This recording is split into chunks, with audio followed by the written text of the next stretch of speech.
Bonjour, bonjour les amis, Tatiaha. Que c'est bon de vous retrouver, je peux sentir votre envie d'apprendre jusqu'ici, même à travers l'écran. J'admire votre enthousiasme et je salue votre sérieux. Si j'avais un chapeau, je le baisserais pour vous.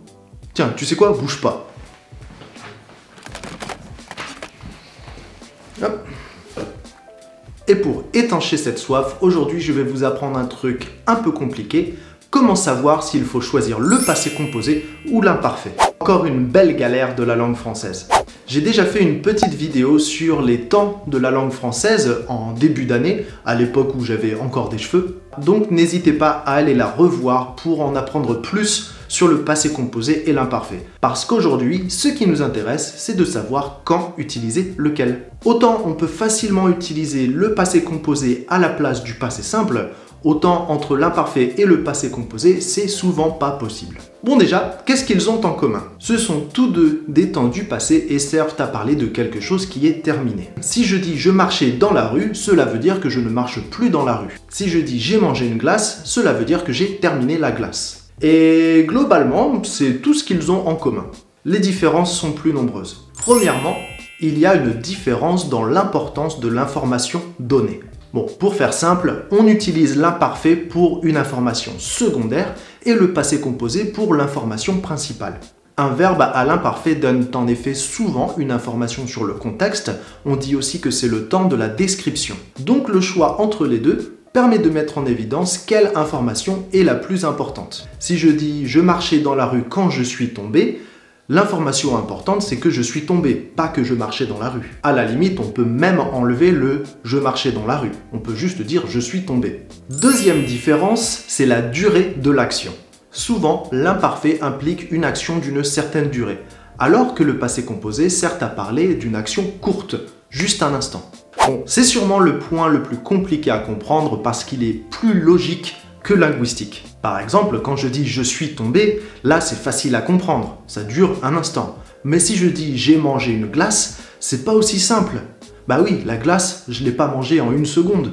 En fait, dans ce genre de cas, il faut se souvenir que l'on utilise le passé composé pour parler de la complétion d'une action. Donc quand je dis « j'ai mangé une glace », je parle de l'instant où j'ai terminé de manger une glace. Bon d'accord, regardez, vous allez voir, on va faire plus simple. Là, c'est le présent, et là, c'est l'action qui dure dans le passé, celle à l'imparfait.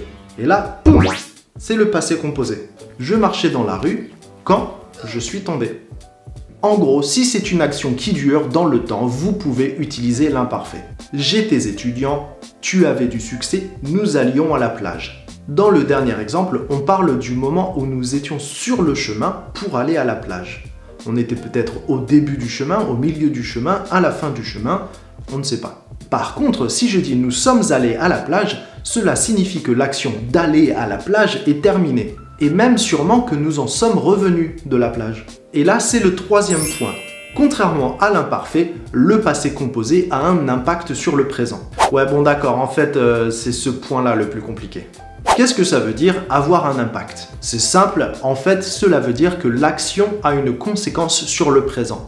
Par exemple, si je dis « j'ai fini mes leçons », l'impact, c'est que je suis libre de faire ce que je veux maintenant. Si je dis « je finissais mes leçons », cela n'implique rien sur le présent. À la limite, cela veut peut-être même dire que quelque chose s'est passé et que je n'ai pas fini mes leçons.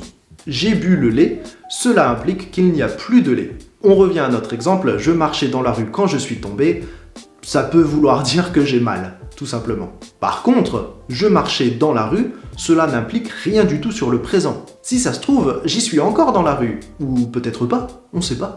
Et là, on en arrive à un dernier point, disons un point bonus. Si le verbe est précédé d'un mot du genre brusquement, soudainement, tout d'un coup, quand, donc, il sera au passé composé. Voilà, donc rappelez-vous, si le verbe fait partie d'une information secondaire ou de contexte, si c'est une description, si c'est une action de longue durée ou s'il n'implique rien pour le présent, ce sera de l'imparfait. Si en revanche il s'agit d'une information principale, que l'action est de courte durée ou qu'elle a un impact sur le présent, on utilisera le passé composé. J'espère que cette explication vous aidera à l'avenir et ne vous inquiétez pas, avec un tout petit peu de pratique, cela devient vite naturel. N'hésitez pas à me contacter si vous avez d'autres questions sur le sujet et si ça vous intéresse, je donne des cours pour les débutants et les intermédiaires presque tous les jours, vous y êtes les bienvenus.